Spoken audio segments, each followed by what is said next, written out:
Benvingudes, benvinguts. Ens trobem aquí per parlar sobre mobilitat.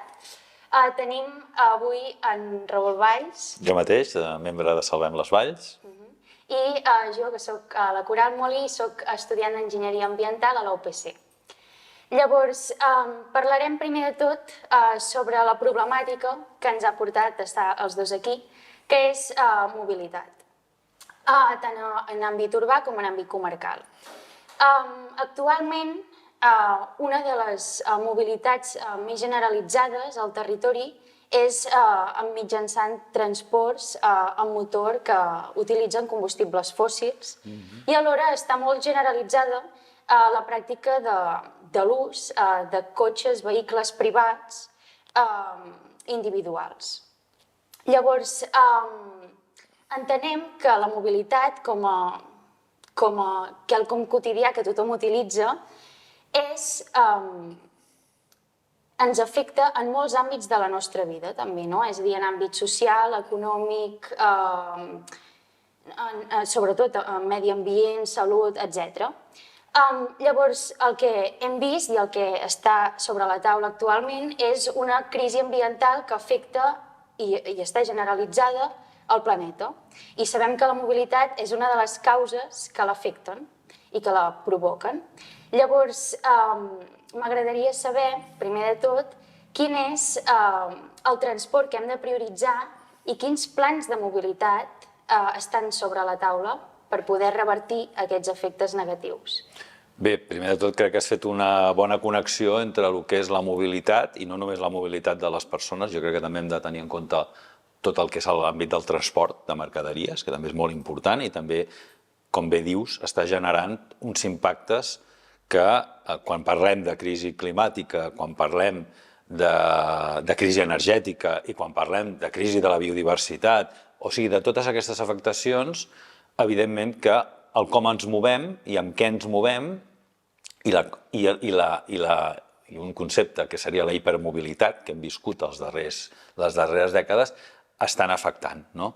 Per tant, si ens demanem cap a on hem d'anar, tenint en compte que la situació en aquests moments no seria la convenient, per dir-ho d'una manera, doncs és evident que nosaltres, i nosaltres ho hem plantejat i ho hem escrit més d'una vegada, doncs la idea és la mobilitat, centrar-ho en la mobilitat activa, ja no només que sigui sostenible, potser no serà mai del tot sostenible moure's, però en tot cas sí que sigui una mobilitat activa en el sentit que també tingui incidència sobre la nostra salut.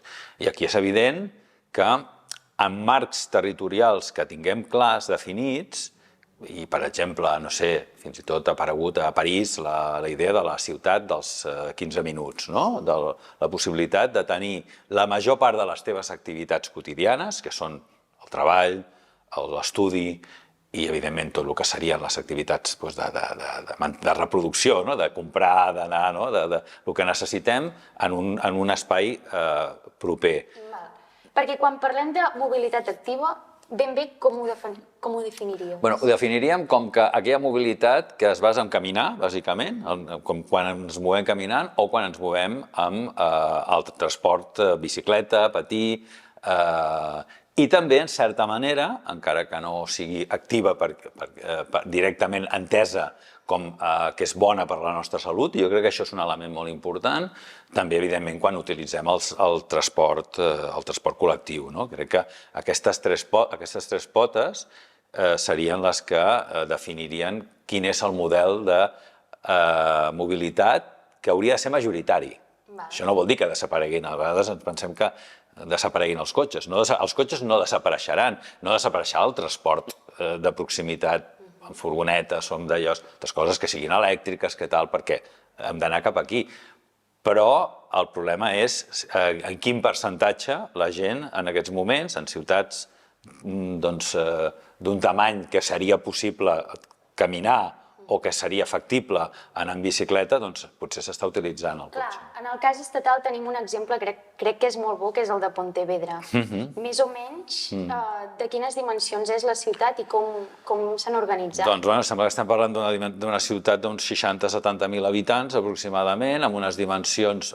Les ciutats de l'àmbit mediterrani són molt compactes i això també ens facilita el fet que no són aquelles ciutats que veiem als Estats Units que medeixen 40 i 50 quilòmetres de llargada. Nosaltres tenim la sort de tenir ciutats de petita escala, molt compactes, i on això permet que, de vegades, sense donar-nos compte, travessar la ciutat sigui mitja hora, 3 quarts caminant, 15 minuts en bicicleta. Exacte, i que no en som conscients que igual resulta que un trajecte de travessar una ciutat d'aquesta envergadura de 40, 50, 60.000 habitants, com són moltes, doncs igual és això, igual estem parlant de mitja hora. Menys en el cas de que de vegades puguem tenir l'escola a prop, el lloc on treballes a prop. I quan no està a prop, perquè és veritat que hi ha molta gent que treballa en polígons industrials que estan al voltant d'aquestes ciutats, evidentment hi ha solucions, evidentment com els carrils bici, que són fonamentals per estructurar la ciutat amb carrils bici, i després el transport col·lectiu que permeti que els treballadors, i això és important, puguin arribar als polígons industrials sense haver de dependre del seu cotxe. Per tant, podríem fer una escala d'importància i de priorització, no? Exacte. Dient que la primera prioritat seria la mobilitat anant a peu, és a dir, el que s'ha fet tota la vida, anant a peu.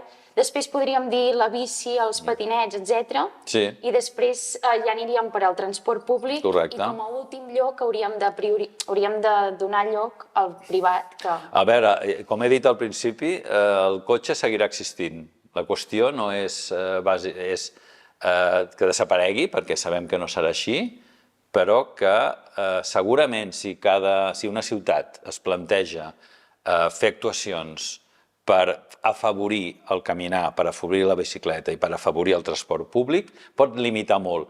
I això vol dir millorar la qualitat de vida de les persones a la ciutat, millorar la qualitat de l'aire, millorar el com vivim l'espai públic, no? Vull dir, jo sempre penso que si tornéssim 100 anys enrere, i no cal pensar en ciutats petites o en entorns rurals, la mateixa ciutat de Barcelona, doncs on la gent ocupava els carrers i els nens jugaven a pilota als carrers també a la ciutat de Barcelona, i aquella gent vingués avui, segurament es caurien de cul, perquè no entendrien una ciutat on els cotxes ocupen la major part de l'espai i on ja els nens no poden jugar, la gent té limitat la seva mobilitat, no pot anar per tot arreu.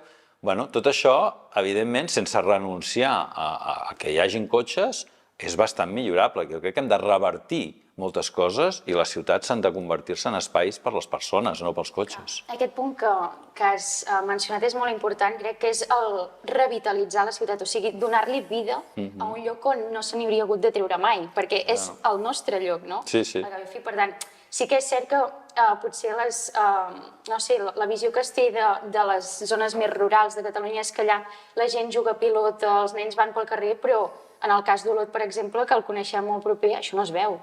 Vull dir, és molt difícil fer vida al carrer. És difícil i perillós alhora que una cosa porta a l'altra. Sí, sí. I el que volia preguntar-te també és que, esclar, estem planejant un canvi de model de transport, però entenc que ha d'anar unit a un canvi de la ciutat, de l'estructura de la ciutat. A veure, evidentment, i són canvis que s'hauran de fer, no? Nosaltres hem parlat moltes vegades i en el treball que vàrem fer de mobilitat activa a la Garrotxa ho situàvem, el terme de pacificar carrers, de donar prioritat al vianant, d'una xarxa de carrils bicicleta, una xarxa de carrils que abasti tota la ciutat i que tingui sentit i que, evidentment, i que sigui, perquè jo sé que això és una de les coses que preocupen i que generen polèmica i crec que les hem d'abordar, no? El que no podem fer és que la competència sigui entre el vianant i el ciclista. Perquè llavors, evidentment, el vianant en surt perdent, lògicament, i se sent més vulnerable, i això és normal.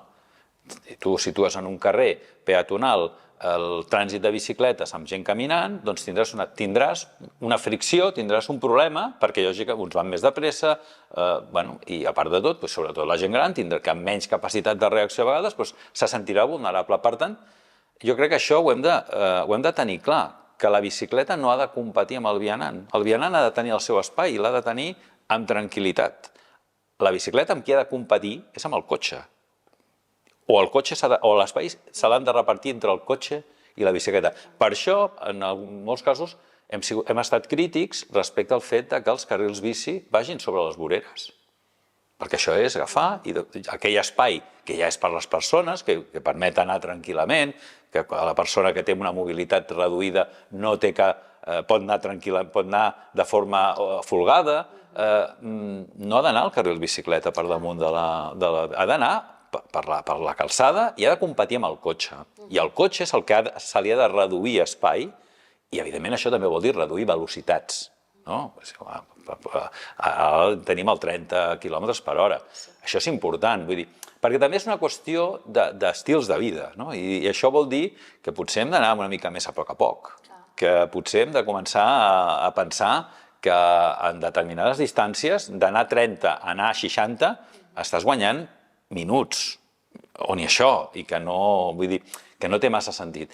Per tant, jo crec que és un canvi, com bé deies, de fisonomia, de modalitat de la ciutat, de prioritzar els espais per a les persones, de pensar en la qualitat de l'aire, de pensar en el soroll, no hi pensem, quan anem pel carrer, no hi pensem, però els nivells de soroll hi estan afectant a la salut, i està estudiat, i per tant, jo crec que això vol dir moltes accions, algunes relativament senzilles i sobretot barates, no es basen en grans infraestructures viàries, sinó en ordenar els carrers de forma diferent. Jo crec, de fet, perdona, que és un dels grans avantatges que tenim. O sigui, el fet de pensar un pla de mobilitat que s'ajusti a les ciutats actuals i que no sigui de crear noves infraestructures, sinó d'aprofitar-ne de les que ja tenim, però simplement modificar-les, crec que és una de les coses bones que apunten cap al futur. Exacte, sí. Si cada vegada veiem que un impacte territorial ens genera perjudicis, doncs anar-lo a revertir, és a dir, aprofitar el que tenim. I a part de tot, amb el tema dels impactes, clar, és que si no som capaços de connectar el que fem quan sortim de casa i ens traslladem, anem a l'escola o a portar els nostres fills o els nostres nets o els adolescents mateixos que es mouen, per anar al lloc de treball, per anar a comprar. Si tot això no ho relacionem amb la crisi ecològica que està passant, doncs llavors no sabem el que és la crisi ecològica. O sigui, això no vol dir que, evidentment, cadascú és responsable, evidentment, però evidentment hi ha unes responsabilitats institucionals, és a dir, els ajuntaments, els consells comarcals, els governs, la Generalitat, han d'afavorir que aquest model avanci. O sigui, no podem simplement resoldre amb una campanya dient-li a la gent no agafi el cotxe i ja està, perquè això no funciona. I perquè moltes vegades a la gent no li queda més remei que agafar el cotxe. Per tant, també ho hem d'entendre, això. Hi ha un marge, segurament, de persones que haurien de canviar hàbits, però també hi ha un marge de persones que no poden triar, i això també hem de respondre, això. I després està, evidentment, que tot això permetria també més verd urbà, que la natura que ens envolta, en ciutats com Olot, que estem envoltats de natura, sí, però com entra aquesta natura dins de la ciutat, no? Perquè, a veure, no tothom pot agafar i anar-se'n a la Fageda caminant. Hi ha gent que potser té la mobilitat reduïda i necessita també tenir espais propers, en verd, més amables, menys agressius, que és el que...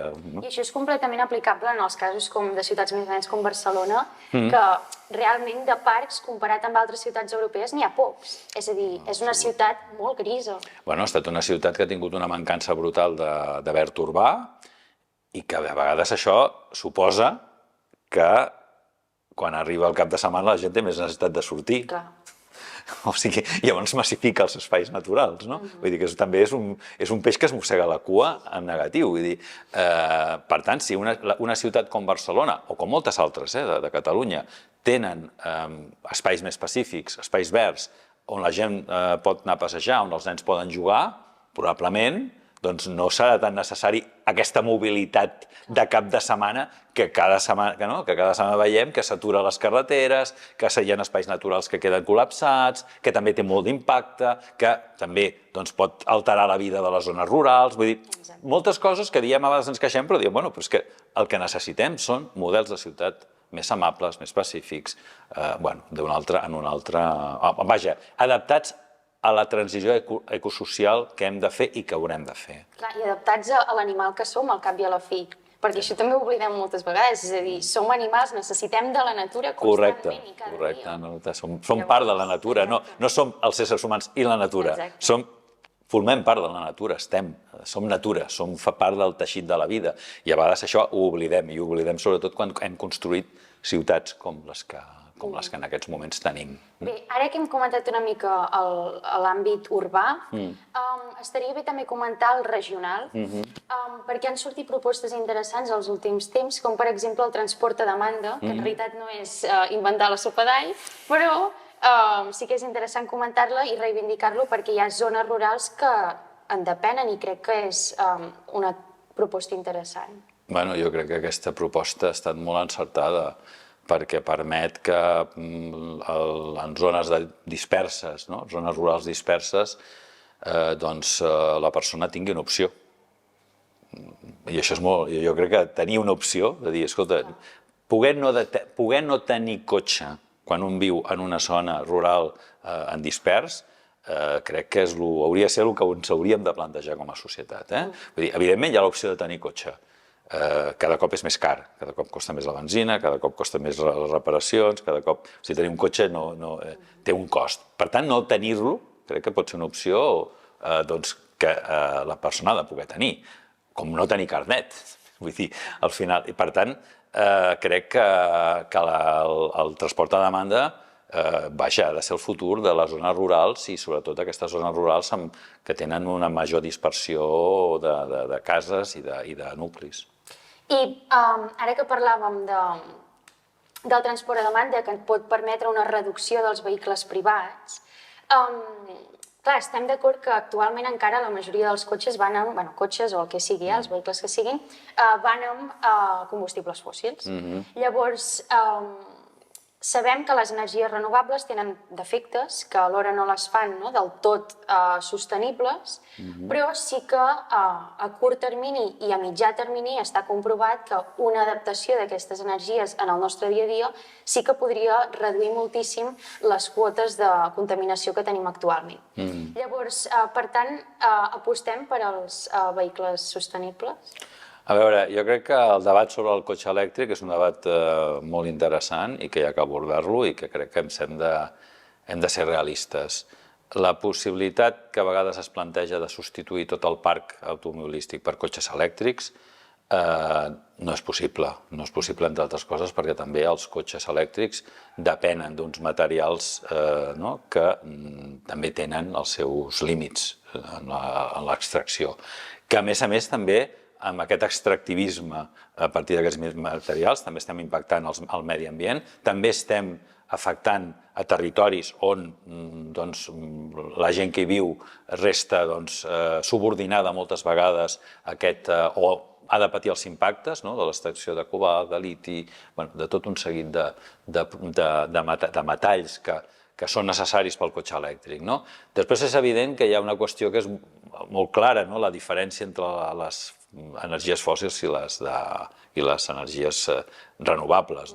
Les fòssils tenen un avantatge, sempre les pots tenir disponibles, les pots emmagatzemar i tenir-les allà per agafar-les quan les necessites. Les renovables tenen un altre funcionament i no sempre estan disponibles i emmagatzemar-les no és tan fàcil, necessites grans bateries. Per tant, cotxe elèctric sí. Segurament amb el transport, claríssimament. Tot el que és transport de mercaderies, sobretot en la proximitat, l'electrificació hauria de ser una voluntat política clara. Ara, cotxe elèctric massiu, substituint, i per tant aquí no passa res, seguim visquent com fins ara, però anem amb cotxes elèctrics i som sostenibles, no és factible, no podem dir-li a la gent que això és factible, I, per tant, hem de treballar amb el que hem estat esmentant fins ara, no? Amb el caminar, amb la bicicleta, amb el patinet, amb el transport públic i amb el dret que té una persona a no tenir cotxe i ni tan sols carnet i a poder moure's. Evidentment, potser no amb la flexibilitat que tindràs si tens cotxe, però has de poder-ho fer, no? I, per tant, totes aquestes opcions, com el transport a demanda, tot això crec que ha d'estar sobre la taula perquè, si no, doncs, una gran part de la societat es queda fora. Clar, que és el que està passant una mica ara amb els cotxes elèctrics, que són molt cars. És a dir, no? I probablement ho siguin, i probablement ho segueixin sent, i probablement haurem de també acostumar-nos a pensar que...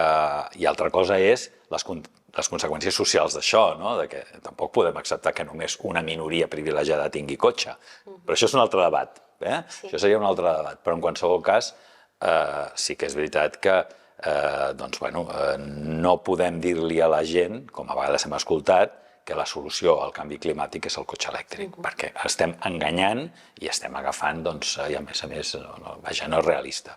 Bé, crec que hem tocat molts punts sobre mobilitat.